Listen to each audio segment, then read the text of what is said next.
Okay, you can buy your battery charger that's 750 years old from Montgomery Ward. It'll still work good. You can buy your Schumacher. This is one of those smart, we keep a dumb battery charger and a smart battery charger. This one works great as trickle too. We got winter batteries in place here. Every day I swap to the next one. It'll automatically go from, 10, it was down a little bit to the trickle. Then you have your cheap chargers. And so about 5 minutes ago, I had this charger plugged in right here. I had stepped outside to grab or to dump some oil in our oil bins over here, and I heard a bang.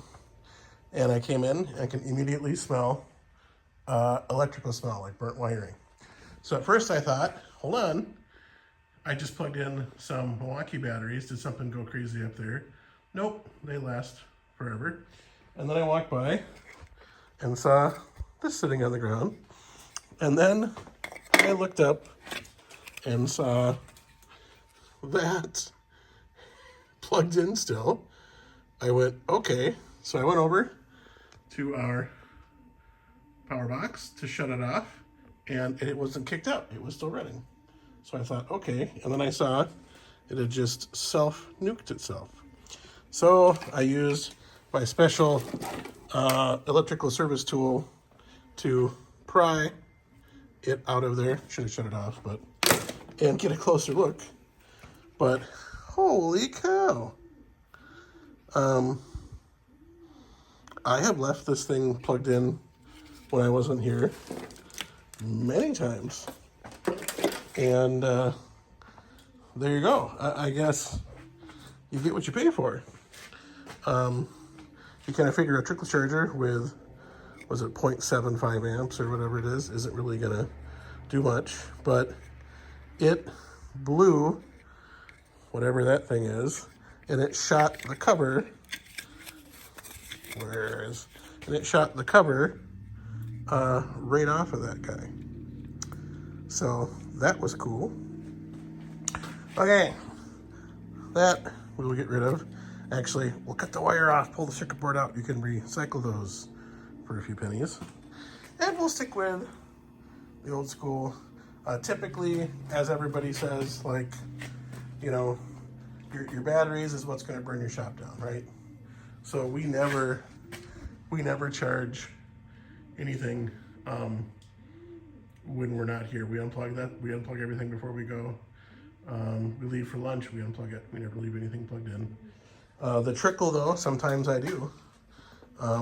But we won't be doing that anymore, even with a good quote-unquote name brand charger. But holy cow, that will get your attention.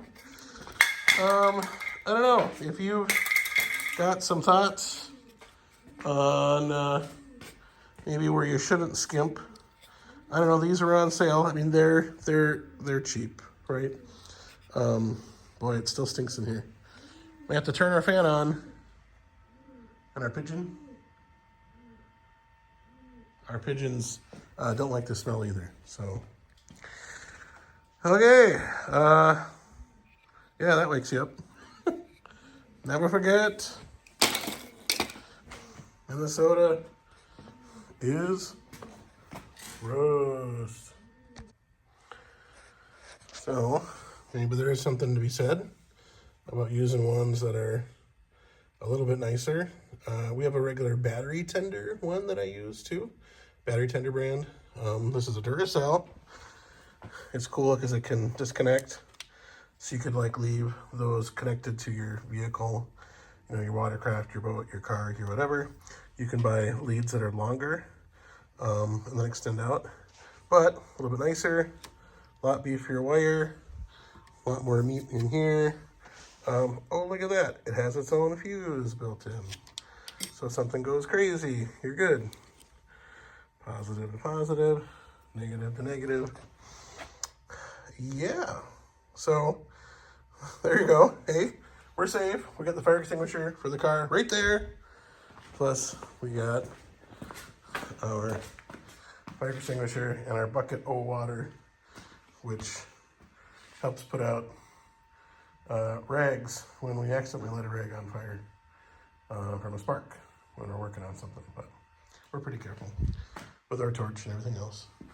But yeah, there you go. I'll let you think about what brand. Oh, this thing stinks. I gotta hang it outside. I'll let you look that brand up if you want. Yeah, that's fun. Cut the cables off. We can use the alligator clamps on something maybe. So, okay. That was cool. Careful with your batteries, people. Careful with your chargers.